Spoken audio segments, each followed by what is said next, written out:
кәріліктің келуі бізге бір ескерту, белгі. Мұса алейхиссалам деп келеді сирада. Жан алатын періште келген кезде не үшін келдің деп сұрақ қояды екен. Зиярат етіп келдің ба? Жанымды алуға келдің ба деп. Атайта заиран ам қабидан. Қабыз деген нәрсе бар, жанды алу. Сонда зиярат етіп келдім дейді. Қабыз етуге келгенде, жанымды алуға келгенде алдын ала хабар берілсін деп келісіп алады. Жақсы дейді. Кейіннен тағы бір келген кезде зиярат етіп келдің ба дегенде жоқ, жаныңды алуға келдім дейді. Ей, келіскен сияқты деп қой. Ескерту айтылу керек еді ғой дегенде жағы кәріліктің белгілерін атап өтеді дейді. Көзіңнен нұрдың кетуі, шашыңның самайың ағаруы, беліңнен қуаттың кетуі, осының бәрі белгі емес немене деп. Яғни бұл да бір адамға не береді, белгі береді. Омар радиаллаху анху жөнінде келеді сирада. Халифа болғаннан кейін біреуге мен саған күндік ақыңды беріп тұрам, маған өлімнің бар екендігін ескертіп тұр деп. Күндердің күні келген кезде әлгіге бермей қояды, болды, қоя сал, жұмысың тоқтат, сенің бітті деп. Неге дегенде мен самайым ағара бастады. Айнаға қараған сайын мен онсыз да өлімді еске алам дейді. Онсыз да өлімді еске алам, сенің хабар беруің қажет жоқ дейді. Енді осы аяттағы сендерге кәрілік ескерту деген кезде қай жас? Ғалымдар соған пікір таласады. Басым көпшілігі 60 деп келеді. 60 жас деп. 63-те пенсия деп те бекерге бекітпеген шығар. Себебі қоғамдағы 60-тың өзі шында да жаңа 50-да ел ағасы дейтін болсақ, 60 ары қарай уже енді өрлеу емес қой болса да енді. Қабылдау қиын шығар көп адамға, бірақ ол ақиқат. Бірақ кейбір ғалымдар 40-ты да айтқан екен. Неге десе, Мәдинаның тұрғындарының амалына сүйене отыра. Мысалы, имам Мәликтің мәзһабындағы көптеген іс-әрекеттер Мәдинаның тұрғындарына сүйенеді. Біз жаңағы намазда бүйтіп қойма, былай қой, кіндіктің үстемесі астына, ортасына, жоғарыға деп таласып жүрміз ғой. Қажыға барған бір кісі айтады, мен қажыға барып таң қалдым дейді. Қолын бүйтіп қойып тұр ғой дейді та. Сендердің таласып жатқандарың осы ма? Мә? Сүресеш қолыңды, бітті болды деп дейді. Бұлар неғып бүйтіп тұр дейді та жаңағы. Біз таласып өліп жатсақ. Имам Мәликтің мәдиналықтардың амалы. Ол да болса, қай ғасыр, қай уақытқа дейін? Осман радиаллаху анхудың өліміне дейінгі уақытты есепке алады екен. Себебі одан кейін фитна басталды, одан кейінгі уақытты алмайды. Соған дейінгі мәдиналықтардың амалын алады екен ол кісі. Сол аралықта мәдиналықтар істеді ма, демек бір ауыздан келісіп болды. Бұлар бекерге істеген жоқ. Мына хадис келіп тұрса да, соған жүгініп отырады екен имам Мәлик. Мәдиналықтар 40 жасқа келген кезде не істейді? Барлығын бала шағасына табыстап, болды деп, ақыретім үшін дейді екен.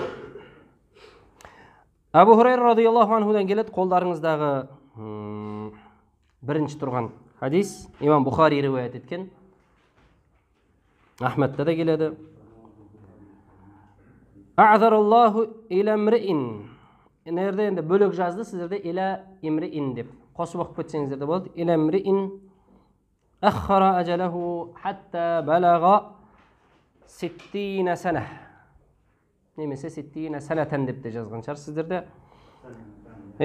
Алла субханаху ва таала, ал аудармасын оқыңызшы.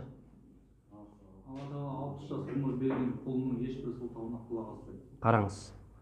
А'зара. Үзір деген нәрсе бар ғой, үзірлі дейді ғой қазақта да, үзірлі. Сол үзір араб тілінде шыққан.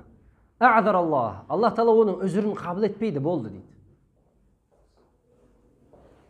Кім? Қандай да бір қол, Аллах Таала оған 60 жас берді ма? Яғни 60-тан асты, 60 жыл оған берді өмір, оның сылтау айтуға ешқандай несі жоқ, хақысы жоқ. Егер шамал өмірімді ұзақ қыла тұрғаныңда ғой, мен жалпы Алланың алдына барып үзір айтуға ешкім ақысы жоқ. Бірақ бізге түсінікті болу үшін ертең барып ақталам деген кезіңде сен ақтала да алмайсың.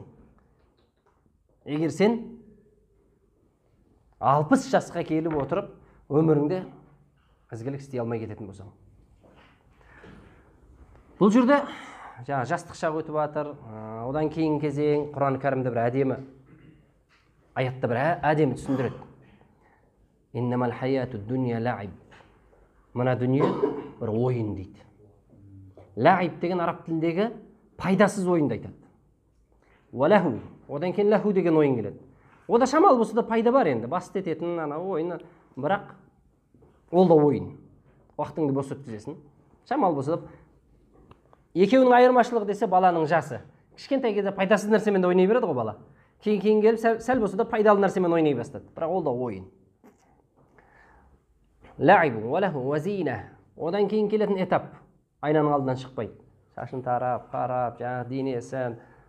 Ол кезде ол ойынды да қояды, басқанды да қояды. Тек жағы әсемдік пен көркемділікке соған қатты мән беріп кетеді. Лаибун уалаху уазинатун уатафахрун байнакум. Өз ара фахр басталады, мақтану басталады. Әркім әр нәрсесімен, атақ даңқымен, креслосымен, дүниесімен, мансабымен, басқа сол жас пайда бола бастайды. Уатакафирун фил амуал уал аулад. Мал жинаумен, малды көбейтумен.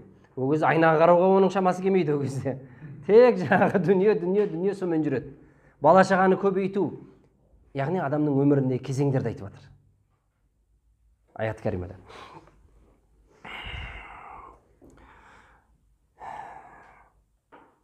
Сөйтіп жүріп, Алланың алдына барғанда, қап, сәл тағы өмір бергенде ғой, мен істейтін едім деген секілді адамда не пайда болады? Сылтау. Енді демек 40-қа келіп қайтыс болып кеткен адам, демек сылтау оның қабыл етіледі деген сөзді шықпайды бұл жерден. Бұл жерде сіз бен бізге түсінікті болу үшін Алла субханала ва тағала 60 жас ғұмыр берген пенденің сылтауын қабыл етпейді.